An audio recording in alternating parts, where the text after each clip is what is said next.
زه په چیلنج سره ورته ته وایم چې کوم شی ته وغواړې د خپل ښایسته رب څه هغه به ورته ته میلاویږي په دا یوه عمل سره.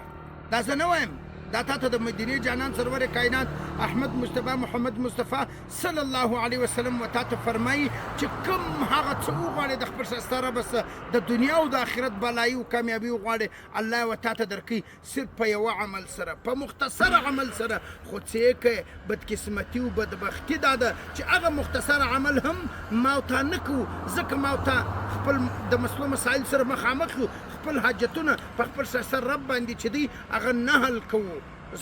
ما ورته دغه بدقسمتي ده صرف په یوه عمل سره، ډیر خاص عمل دی، د ځانه سره نوٹ کا. رسول الله صلی الله علیه وسلم فرمایي د ابو داود شریف حدیث دی، وایي کله چې ماښام بیدېږې په اوداسه سره بیدېږه او الله یادوه. د الله یادول مطلب دا دی چې دوه رکعته نفل وکړه په اوداسه سره بیده سه او ټولې دنیا ته معافي او بخښنه وکړه. او چې کله په اوداسه سره بیده سولې د شپې چې څه ټیم ستا سترګې خلاص سولې په دغه موقع کې چې تا کومه دعا د خپل ښایسته رب څخه وغوښتل الله ستا هغه دعا چې د هغه نه ردی او قبلوي. دا زه نه درته وایم، دا ستا جانان سرور کائنات درته وایي.